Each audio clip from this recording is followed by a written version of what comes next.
तो सर स्वागत है हमारे YouTube चैनल पर आपका। जो भी दर्शक आपको पहली बार देख रहे हैं, थोड़ा सा अपने बारे में बताइए, अपने फार्म के लोकेशन के बारे में बताइए। मैं विमल खन्ना, गांव गाता खेरा, पोस्ट शीरापुर कोड़िया, कटनी जिले से हूँ।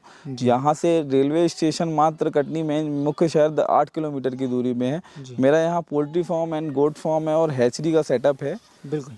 यहाँ पे जो अभी करंट में आपको दिखाने जा रहा हूँ, यहाँ पे हैचरी अपना पोल्ट्री फार्म का, गोट फार्म का सेटअप है। चलिए आपको दिखाता हूँ। बिल्कुल, चलिए।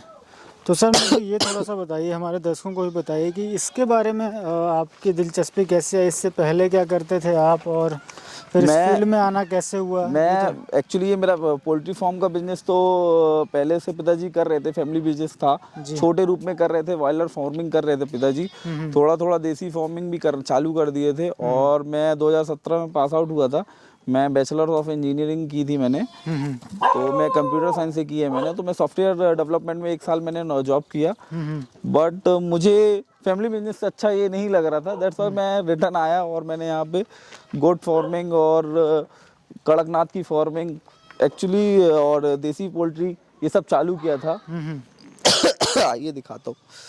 तो ये वाला जो सेटअप आपने पीछे छोड़ दिया, ये क्या है, थोड़ा सा ये बताएं। ये एक्चुअली पोल्ट्री शेड है। आइए ना दिखाता हूँ मैं अंदर। अभी ये खाली है तो इसमें दाना रखा हुआ है। बस 2-3 दिन के अंदर साफ सफाई हो चुकी है। 2-3 दिन के अंदर इसमें चिक्स आने वाले हैं। ये जो अपने ड्रम रखे हैं, अपन इसकी ब्रूडिंग अपने यहाँ सोलर से ही पूरा फॉर्म चलता है। लाइट बिल्कुल नहीं है यहाँ, मात्र 8 घंटे की लाइट है, उसका भी कोई टाइम टेबल नहीं है, कभी कभी महीनों महीनों नहीं रहती। तो ये भट्टी है, इसमें अपन लकड़ी के डूरे आपने बाहर देखे होंगे, वो पड़े हैं, इसमें जलाते हैं तो ब्रूडिंग चिक्स की इसके थ्रू होती है।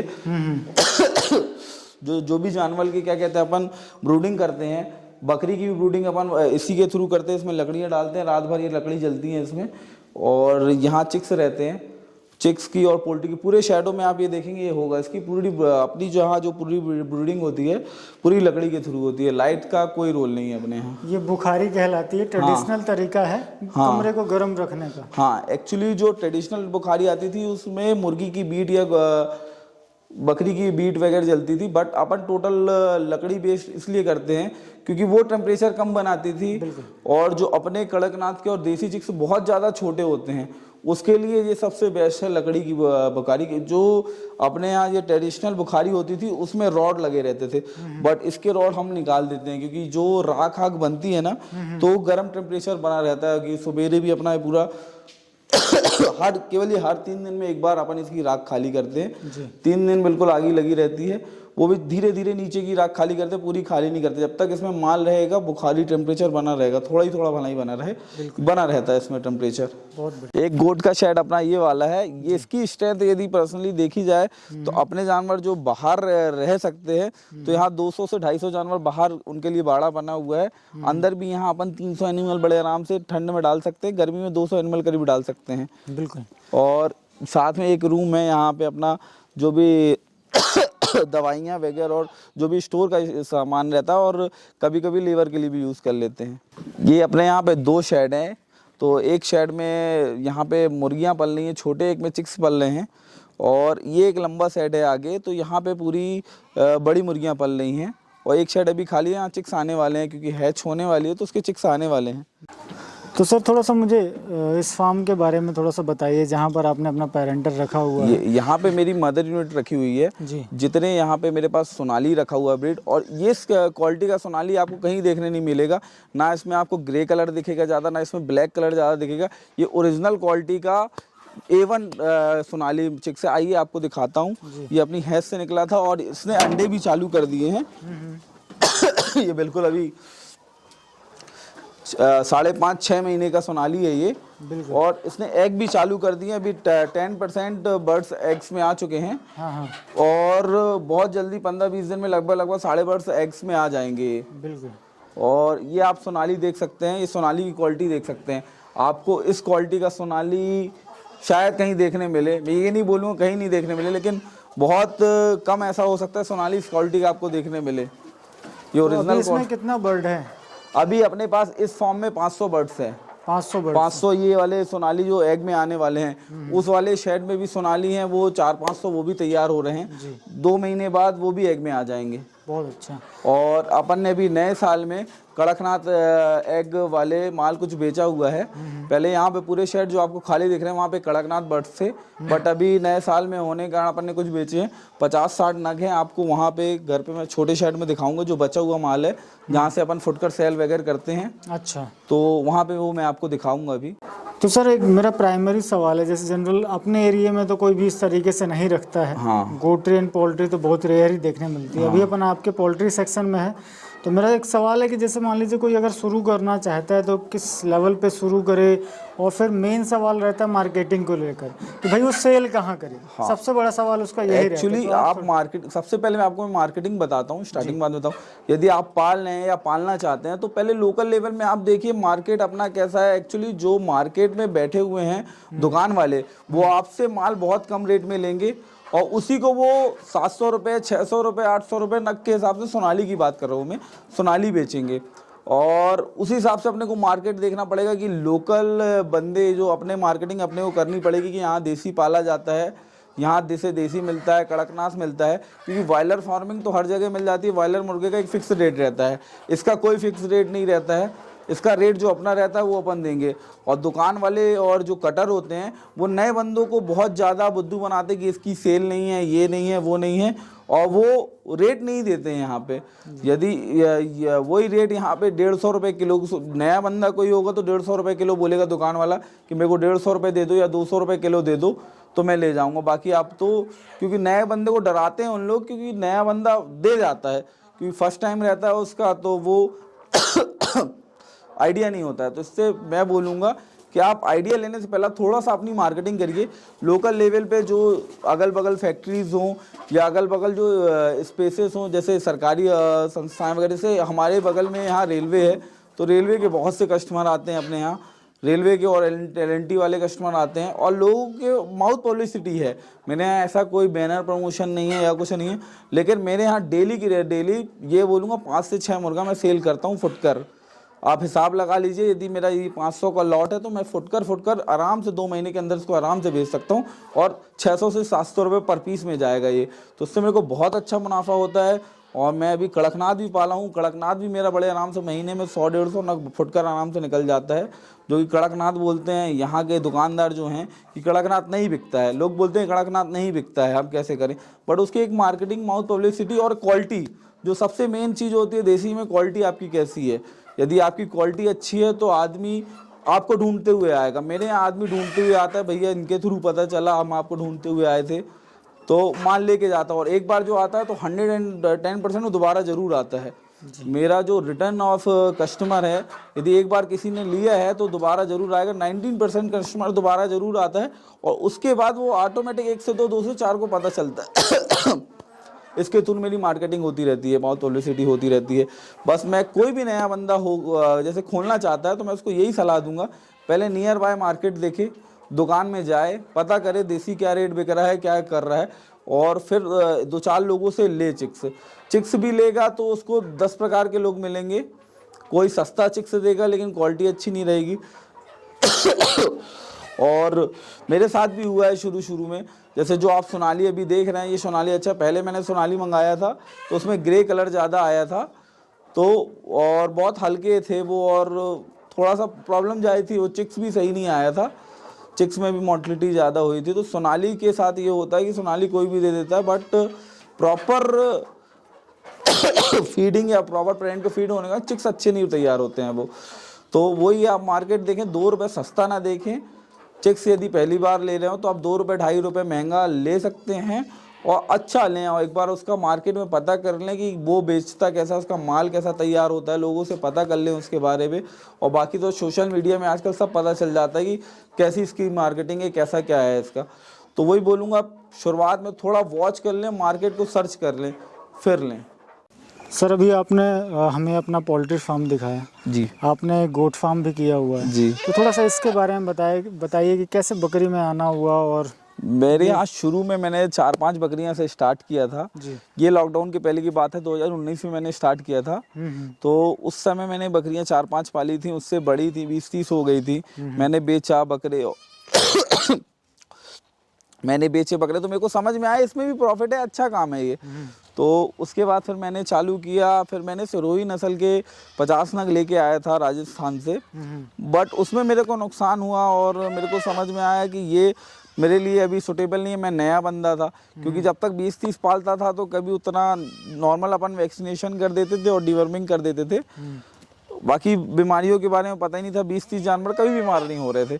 बस वहाँ से आने के बाद एक तो जानवर आया, तो आते साथ PPR लेके आया था, तो 15-20 दिन के अंदर वो पूरा मॉर्टिलिटी हो गई थी 50 जानवर की। फिर उसके बाद एक बार मैंने फिर दोबारा मैंने 4 महीने बाद फिर दोबारा माल लाया। इस बार तो बीमारी तुरंत नहीं हुई, बट वो आने के बाद जानवर दिन पर दिन कमज़ोर होता गया और धीरे धीरे करके पूरे जानवर मर गए थे।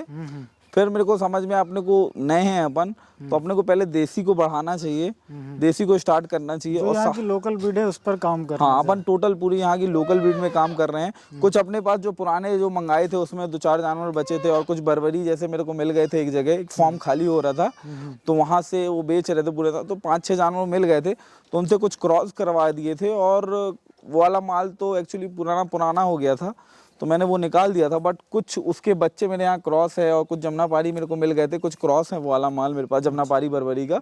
तो वो भी मैं आपको दिखाता हूँ। कुछ सिरोही का 1-2 पीस है मेरे पास, जो मैं मंगाया था 100 पीस, उसमें 2-3 पीस बच्चे हैं मेरे पास बस अभी। जैसे ये सेट बना रखा आपने, तो थोड़ा सा इस सेट के बारे में मुझे थोड़ा सा बताइए, क्या डायमेंशन है और कितने फ्लॉक आपने बना रखे हैं? ये मेरा 25 बाई अंदर 25 बाई 120 का ये शेड है। ये इसमें 4 पार्टीशन है जी। इसमें हर क्या कहते हैं, एक पार्टीशन 500 से 600 वर्ग फुट का है, स्क्वायर वर्ग फुट का है। और उसके जस्ट सामने मैंने यहाँ पे एक फ्री रेंज के लिए, जो दाना वगैरह के लिए मैंने सामने यहाँ रख दिया है ये। तो ऐसे मेरे अंदर से पूरे 4 फ्लॉक हैं और 4 यहाँ बाड़े बनाए हैं। और सेम टू सेम उस तरफ है, वो थोड़ा ब्लॉक बड़ा है फार्म, और वहाँ के शेड बड़े हैं, और वहाँ का डायमेंशन भी अलग है। उसका शेड दिखाता हूँ मैं आपको। बकरी का एक शेड वो भी है, उस तरफ है, वो बड़ा है इससे थोड़ा सा। जैसे अंदर आपने जो जगह बताई है कि भाई अंदर आपने कितने 25 बाई 25 का ये है, और यहाँ पे 25 बाई 30 के हैं ये। अच्छा, ये लंबाई 30 है और चौड़ाई 25 है। लगभग एक स्क्वायर का शेप है एक शेड का। तो ये वाला शेड जो है मेरा पक्का फरस है इसमें। इसमें सफाई में तो दिक्कत नहीं जाती, बट ये गीला हो जाता है। गीला होता है। तो ये मैंने पहले बनाया था शेड, तो इतनी नॉलेज नहीं थी मेरे को। फिर जो मैंने सेकेंड बनाया है उसका फ्लोर मैं दिखाऊंगा, उसमें कच्चा फ्लोर है। तो एक फ्लोर ये है, तो इसका जानवर निकल जाता है यहाँ, और ऐसे करके 4 बाड़े मैंने बनाए हैं। तो अपने यहाँ का शेड्यूल किस तरीके से रहता है सर, थोड़ा सा? मेरे यहाँ शेड्यूल ठंड के टाइम पे सवेरे 9 बजे तो बकरी खुलती है, उसके पहले हम लोग कोशिश नहीं करते। और जैसा मौसम यदि गड़बड़ रहा, ओस रहती है, तो वो 9:30 करते हैं। उसके बाद हम लोग गेहूं का भूसा भी इस मौसम में खिलाते हैं। अच्छा। बरसात के पहले तक हम भूसा खिलाते हैं चने का। एक्चुअली हमारे यहाँ प्रॉब्लम हुई थी, हम पहले चने का स्टॉक करते थे भूसा, तो उसमें फफूंद लग जाती थी बरसात के टाइम पे, क्योंकि बार बार डेली गोदाम खुलता था गेहूँ, तो भूसे में हवा लगती है बरसात के टाइम पे, तो चने के भूसे में फफूंद लग जाती है। तो इसलिए फिर हम लोग गेहूं का भूसा खिलाने लगते हैं। अभी स्टोर करेंगे बरसात तक, इतना स्टोर करते हैं कि बरसात तक अपना भूसा चल जाए चने का। बाकी उसके बाद अपन गेहूं का भूसा खिलाते हैं। उसमें अपन दाना जो डालते हैं पर जानवर 150 ग्राम या 100 ग्राम से 150 ग्राम के बीच अपन दाना डालते हैं। जो अपन दाना बनाते हैं उसमें अपन 30 किलो मक्का डालते हैं, 30 किलो अपन राहर चुनी या चने की चुनी डालते हैं, और 20 किलो उसमें डालते हैं अपन खली। ठंड के टाइम पे सोयाबीन सरसों की खली डालते हैं, गर्मी के टाइम पे अपन डालते हैं सोयाबीन की खली। और उसमें 5 किलो डालते हैं मिनरल मिक्सचर, 2 किलो नमक, और 1 किलो सोडा, और 2 किलो एड ऑन उसमें मेथी दाना कर देते हैं। बिल्कुल। तो ये पूरा चलता रहता है अपना साल भर का ये फीड रहता है। और बस गर्मी के टाइम पे अपन सरसों खली की जगह सोयाबीन की खली कर देते हैं। ये टोटल आप ग्रेजिंग मॉडल पे ही रखते हो? हाँ, ये मॉर्निंग में अपन थोड़ा सा भूसा और थोड़ा वो किए ठंड के टाइम पे, और 11 बजे के आसपास बकरियां चली जाती हैं चरने, तो वो ग्रेजिंग करके शाम को आती है, तो थोड़ा बहुत जो भूसा बचा रहता है तो खाती हैं। आज जल्दी आ गई हैं, वीडियो शूट होना था उसके रिगार्डिंग, तो थोड़ा बहुत जो भूसा दाना बचा है तो वो खा रही हैं। और कुछ जानवर अभी भी ग्रेजिंग में है, पूरा जानवर अभी वापस नहीं आया है, तो वो भी जानवर आएगा, तो उस तरफ वाले शेड में आएगा। कुछ जानवर भी यहाँ आएगा और आएगा। बिल्कुल, जो सर का रोड के उस पार भी शेड है, वहाँ पर भी ये जानवर रखते हैं। हाँ। तो जैसे अभी अपन हम बात करें तो टोटल कितना जानवर होगा अपने पास? अपने पास राइट नाउ स्ट्रेंथ 230 के आसपास फीमेल होंगी। लोडेड उसमें 40-50 लोडेड, 40-50 जो है ब्याने वाली है नियर बाय।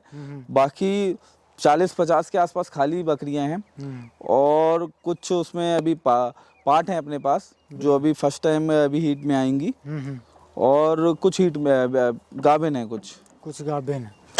अपन मैक्सिमम काम देसी ब्रीड में करते हैं क्योंकि अपने यहाँ डिमांड उतनी है नहीं और क्योंकि बकरीद वगैरह में भी जो अपन मेल वगैरह बेचते हैं तो जो उस रेंज का अपने पास बकरा बिकता है तो अपन उस रेट में उस नस्ल का बकरा बेचने में अपने को बिक नहीं पाता उतना। तो अपने यहाँ पे मार्केट ही नहीं है। मार्केट ही नहीं है मेन। अपने यहाँ पे देसी का मार्केट है, मतलब पूरा देसी का पॉकेट अलाउ करती है लोगों के पास 15 से 20 हज़ार या 25 हज़ार ही होते हैं बस खर्चने के लिए, वो उतना ही खर्चते हैं जिसमें देसी का बकरा जो है वो आसानी देसी बकरा अपन बेच भी देंगे और ये ग्रेजिंग में भी बहुत अच्छे से रह लेते हैं। इसमें फीडिंग कॉस्ट बहुत कम आती है देसी में।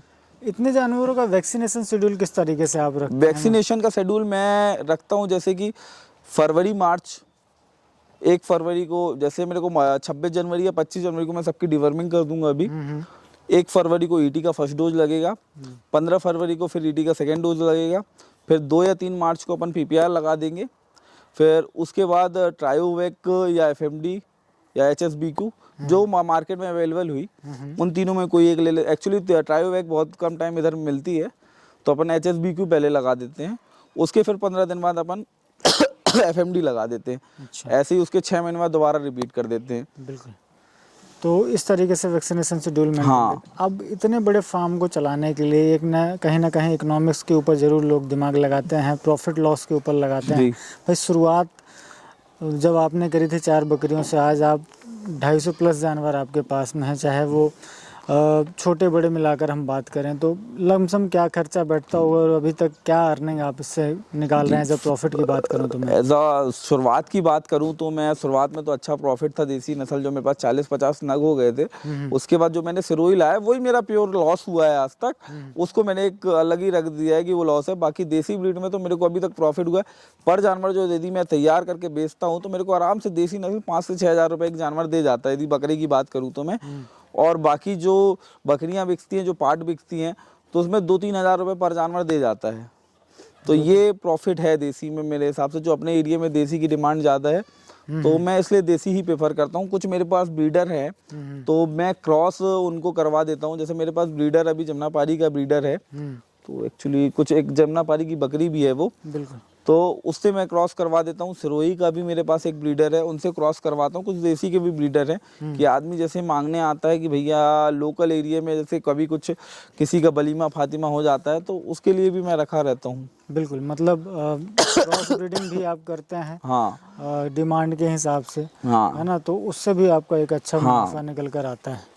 मैं भूसा भी बहुत कम खिलाता हूँ। खिलाते हम लोग बरसात के सीज़न में और ठंड के सीज़न में भूसा ज़रूर खिलाते हैं, क्योंकि यदि मॉर्निंग के टाइम से बकरी को चरने तुरंत भेज देंगे तो ओस गिरी रहती है और उससे सर्दी ज़्यादा होती है, ज़मीन में पूरी ओस रहती है। तो कोशिश करते हैं अब तक ओस पूरी सूख ना जाए, जब तक बकरी भूखी भी ना रहे उसके लिए भूसा और दाना दे देते हैं कि वो कम से कम कुछ खाती रहे और जब तक लेबर भी है अब तक अपना सफाई वगैरह काम हम निपटा ले। उस बीच के लिए बस हम लोग भूसा और दाना देते हैं। बाकी तो जैसी जो फ्री होती जाती है लेबर, सबके अपने अपने काम बने हुए हैं, सबके एक टाइम बना हुआ है, सब अपना जानवर लेके निकल जाते हैं। उसमें किसी के पास ये नहीं रहता कि टाइम नहीं है, सब अपने अपने टाइम से निकल जाते हैं। बस उस देर के बीच के लिए हम लोग भूसा और दाने का उपयोग करते हैं। बाकी टोटल हम लोग कम से कम चाहते हैं कि दाने में खिलाएं, पूरा ग्रेजिंग में हो। और गर्मी के टाइम पे ये शेड्यूल जस्ट उल्टा कर देते हैं। मॉर्निंग में 6 बजे बकरी निकल जाती है, 6 से 7 के बीच, 11 बजे बकरी आ जाती है। 11 से जो साफ़ सफाई में जो टाइम लगता है वो लगेगा, फिर शाम को 4 बजे निकल जाती है और 6:30-6 बजे तक आ जाती है बकरी। तो ये शेड्यूल हमारा गर्मी के टाइम रहता है। ठंड में शेड्यूल जस्ट थोड़ा उल्टा रहता है कि 11 बजे और 12 बजे के बीच बकरी चली जाती है और 5 बजे के आसपास आती हैं बकरियाँ। बहुत अच्छा। अब हम घर में आ गए हैं। यहाँ पे मेरा हैचरी का सेटअप और थोड़ा सा फार्म का सेटअप है जहाँ से मैं फुटकर सेल करता हूँ। फुटकर मुर्गा और मुर्गी में यहीं से सेल करता हूँ। आइए मैं आपको हैचरी विजिट करवाता हूँ। आइए, ये अपना एक हैचर है ये जी, और एक हैचर ये है और एक कंबाइन हैचर वो है। हैचर और सेटर दोनों उसमें हो जाता है। सॉरी ये सेटर है। ये सेटर है, ये एक सेटर है, वो हैचर है, और वो हैचर सेटर दोनों काम करता है वो। आइए मैं खोल के दिखाता हूँ इसको। तो अगर हम कैपेसिटी की बात करें तो अभी कितनी कैपेसिटी है अपने पास? अपने पास ये 2000 कैपेसिटी का ये है, 2500 कैपेसिटी का ये है। इसको अपन चाहेंगे तो ये ट्रॉली सिस्टम है इसमें अंदर। ट्रॉली अपन बाहर निकालेंगे तो ट्रॉली बाहर आ जाएगी इसकी, और यहाँ अपन ट्रे डाल दें हैचिंग की तो हैच भी होने लगेगा। ये पूरा सिस्टम फोल्डेबल सिस्टम है कि अपन इसकी ट्रॉली निकाल के अपन हैचर की ट्रॉली इसमें डाल सकते हैं। ये अपना यहाँ पे हैचिंग का सेट है, ये अपना प्योर हैचर है, इसमें ज़्यादा कुछ नहीं है। और ये स्मॉल सा छोटा सा है, 500 अंडे का है ये।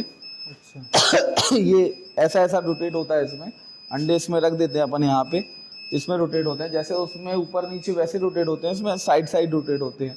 तो इसमें जब अपने पास एग का प्रोडक्शन कम होता है, अंडे कम होते हैं, इसका उपयोग तब करते हैं। और इसकी ये ऊपर वाली ये वाली ट्रे निकाल देते हैं और यहीं कहीं इसमें हैच हो जाता है। अपने को इसमें शिफ्ट नहीं करना पड़ता, बस ये ट्रे निकाल दी, अंडे वहीं का वहीं रह जाते हैं 18 दिन के बाद। तो सीधा सीधा इसमें हैच हो गए, 30 दिन बाद अंडे बच्चे ही निकलते हैं। उनमें क्या होता है, अपन 18 दिन वहाँ रहते हैं इसमें और इसमें, और आखिरी के 3 दिन यहाँ हैच होता है इसका। अंडे 18 दिन वहाँ घूमते हैं। जब अंडे कम होते हैं तो अपन इसमें इसका उपयोग करते हैं, इसका उपयोग बहुत कम करते हैं। इसमें अपन 400 से 500 600 अंडे करीब रख सकते हैं इसमें। और इनका 2000, इसका 2500 का सेटअप है इसका। अंडे इधर शिफ्ट हो जाएंगे इसमें। तो ये इसमें अभी इसमें रनिंग है, इसकी हैच है 14 तारीख की इसमें हैच है, हाँ, और 11 को ये वहाँ शिफ्ट होंगे। 14 की हैच है इसमें।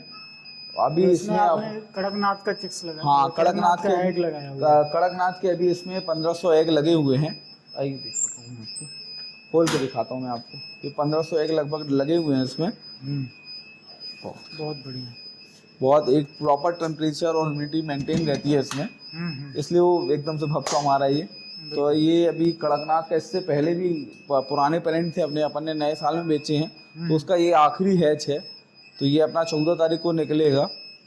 ये कड़कनाथ के 1500 एग हैं, तो करीब करीब इसमें से 1200 के आसपास हैच होगा, क्योंकि कुछ परसेंटेज 70 से 75% एग निकलता है, बाकी कुछ अनफर्टिलाइज्ड एग हो जाते हैं, वो अपने को फेंकने पड़ जाते हैं।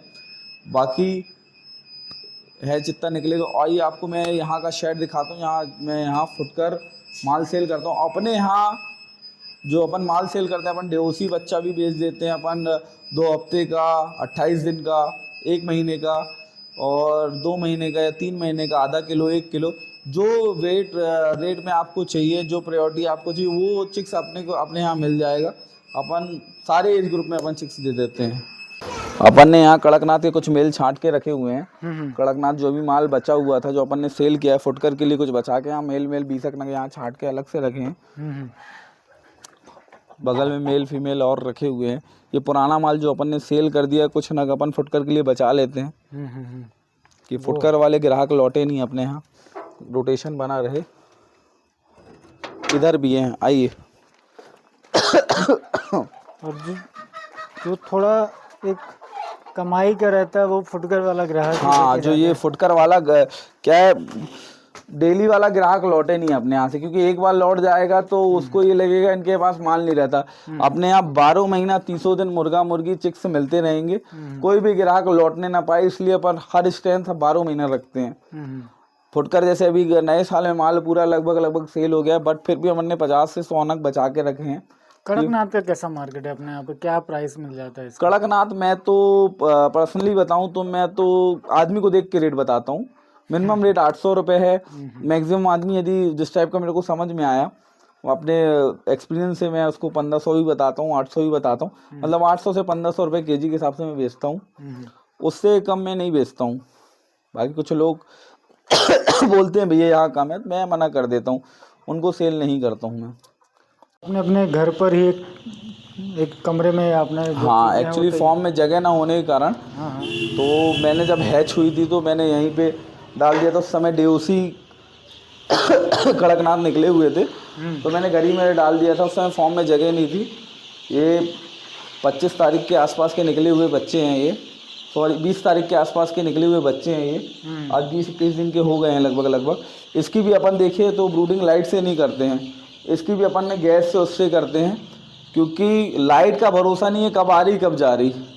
अपन यदि रात को सो गए उसके बाद लाइट गोल हो गई तो ये तो ख़त्म हो जाएंगे पूरे। हाँ हाँ इनको ठंड बहुत जल्दी लगती है। ये पूरे जेट ब्लैक कड़कनाथ हैं, आप देख सकते हैं। बिल्कुल। ये 20-21 दिन के कड़कनाथ हो चुके हैं ये। अभी कितनी क्वांटिटी होगी भाई? अभी ये इसकी 1000 क्वांटिटी है इसमें कड़कनाथ की। और पीछे जो बड़े बचे हुए हैं 70-80 नग वो बचे हुए हैं। अब ये तैयार होंगे कड़कनाथ 2-2.5 महीने बाद, तो सेलिंग के लिए तैयार हो जाएंगे ये। और ये आप गैस ब्रूडर अपन ने रखा है कि इधर लाइट में भरोसा बिल्कुल नहीं करते। पोल्ट्री फार्म में तो लाइट पर भरोसा करना ही नहीं चाहिए, क्योंकि लाइट का भरोसा यदि अपन ने किया और उस समय बच्चे छोटे रहे और लाइट 1-1.5 घंटा नहीं रहेगी तो लाइट गई तो बच्चे भी चले जाएंगे, फिर अपने को पूरा लॉस में होंगे। इसलिए पोल्ट्री में तो खास करके लाइट पे बिल्कुल ध्यान नहीं देते अपन।